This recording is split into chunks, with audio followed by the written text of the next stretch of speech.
Hi, hello, it's Nikki, and welcome to my messy bookshelf. Today I'm here to talk about 10 middle grade books that I love and that I think you might too. The first book I wanted to talk about is The Language of Spells, and this is by Garret Weyr. And this book follows a dragon and a small girl, and it is set in Vienna shortly after World War II.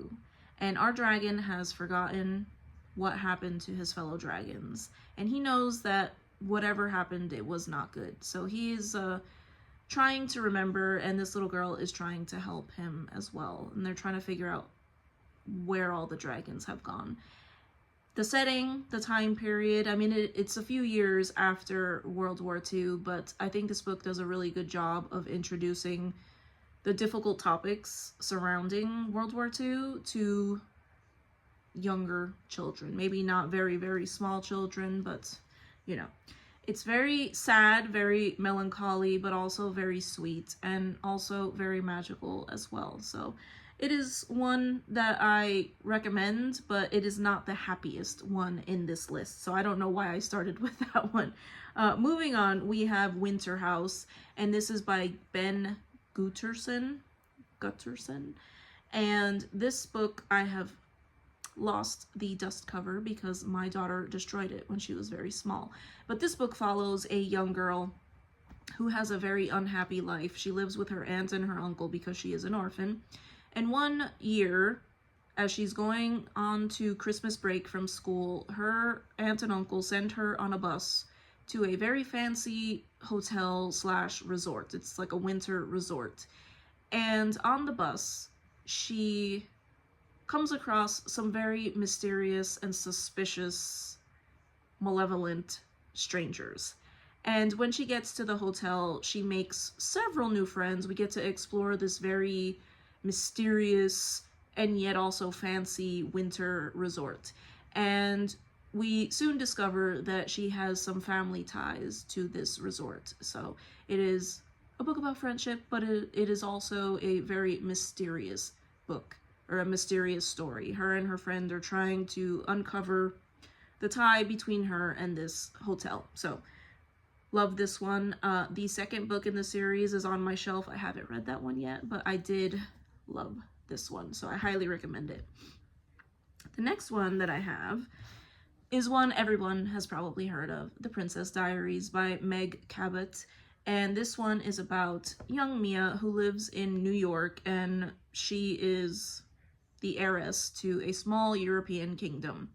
And we follow her in New York with her sassy and snarky little self, and her interactions with her grandmother, her mother, her friends at school, and it is a very entertaining story. And if you like a snarky and sassy girl character, this one is for you. It is much different than, I mean, there's some similarities, but it is much different than the movie by that name. So, and this one, I just realized this is the fourth one, but I pulled the wrong one off the shelf. So, the next one I have here is The Mysterious Benedict Society, and this is by Trenton Lee Stewart. This is the first book in, I believe, a 4-book series.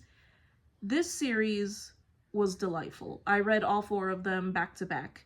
And I think there is now a prequel, but this book follows 4 children who, at the beginning of the book, they answer a newspaper ad looking for gifted children. And the ad really doesn't say anything. The ad says, "Are you a gifted child looking for special opportunities?" So many children respond to this ad, and they have to complete a series of tests and riddles. And these 4 children are selected because they are gifted in different ways. And what they win, the prize that they win, is they are inducted into a secret society. And they are sent on a secret mission to save the world, essentially. But because of their unique gifts, they are able to, that is why they were chosen for this mission. So I love this series. The children are very gifted in different ways, but I love how some of the gifts that they have are things that, you know, maybe in school and in our society today might be considered flaws. But in this book, they are gifts, and they are gifts. So, love this one, and I think I will probably read the prequel as well. And the next book I have is one that I think made me a reader. This book is one of my favorites from childhood, and I have mentioned it before. And it is The Trumpet of the Swan by E.B. White. And this book follows a young swan named Louis, and he is born different than his brothers and sisters. And his family, specifically his father, are trying to help him navigate being different and find different ways to, you know, succeed in life as a trumpeter swan. And he meets a boy named Sam, and Sam helps him to learn some skills that some other swans, most other swans, I would say any other swan, do not possess. These skills are things that are going to help him succeed in life as a swan. And it is very funny, and I was very delighted because my daughter just read this last month, and she was cracking up reading it. She was reading me whole passages out loud from this book, and it warmed my heart that she loved a book that I loved when I was a little girl. And the next one also is one that she just read and loved, that I loved as a child, and it is George's Marvelous Medicine by Roald Dahl. This is a Roald Dahl book I think does not get talked about enough, because in my opinion this is probably one of the funnier ones.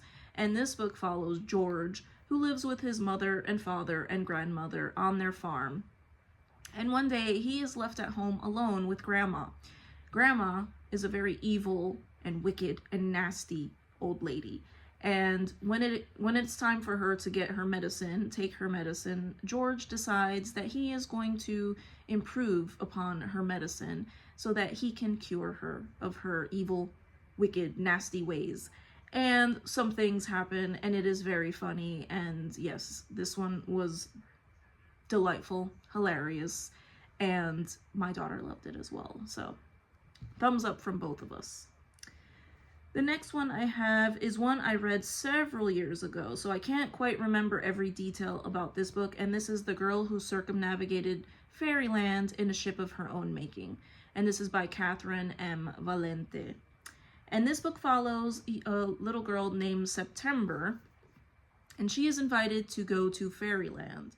And she goes off to Fairyland with her friend the Wind, and yes, the Wind is a character, and there is a leopard, and she also befriends a bookish dragon. And they embark on their quest to defeat the evil villain in the book. The next book I have is Here There Be Dragons, and this is by James A. Owen, and this is the first book in the Chronicles of the Imaginarium Geographica. I keep mispronouncing that word. But this book follows 3 young men, and they embark on an adventure after one of their mentors is murdered, and they discover that he was murdered because he was in possession of a very rare map called the Geographica. And this is a map to mythical and imaginary lands, and it is the map to get to these lands. And so they embark on their adventure to save the map from the wicked king who wants the map. Obviously up to no good. So this book, I think, is a great book for anyone who loves books. Especially the ending. The ending, I think anyone who is a bookish person would appreciate what happens at the end. The next one we have is a children's classic, and this is The Railway Children by Edith Nesbit, and this follows 3 children who live in a very happy home with their mother and father in London. They are very well off, they're very happy together, and one day their father disappears with 2 mysterious strangers, and the children don't know why. Because of this, they have to relocate to a small cottage in the countryside. And because they're unsure of what happened to their father, they are very upset, obviously. And so as they start roaming around their new neighborhood, they become very fond of this railway station and the train that runs along it. After they save the train from an accident, they come in contact with a gentleman that is able to help them find some answers about what happened to their father.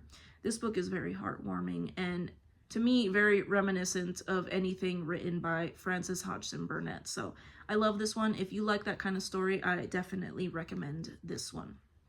And then the last book I have is The Girl Who Drank the Moon by Kelly Barnhill, and I have loved the books that I have read by Kelly Barnhill. I think there have been 2, and I have a 3rd one on my TBR for this month.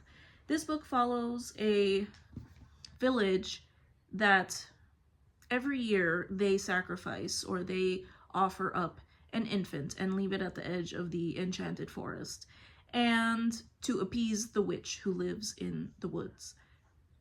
Every year, the witch rescues an infant who's been left at the edge of the woods, and she takes them to the opposite side of the enchanted forest, and she gives them to a loving family who wants to adopt them. Normally, she feeds these children starlight, but on one occasion, she accidentally feeds the infant moonlight. Because of this, the little girl becomes very magical, and so the witch thinks maybe it's a good idea for me to adopt her. So she adopts this little girl, and they have a lovely little family in the swamp. There is a swamp monster that is part of the family, and there is a tiny dragon also. And as rumblings start happening outside of the village, they think that the witch is behind it, and so they go off to kill the witch.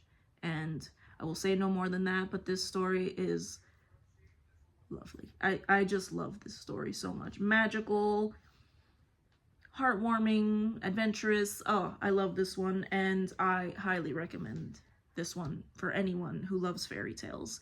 But that is my 10 middle grade books that I really loved, and I would love to hear if you've read any of them or if you have any recommendations for me. But I thank you if you made it to the end of this video, and I hope to see you in the next one. Bye.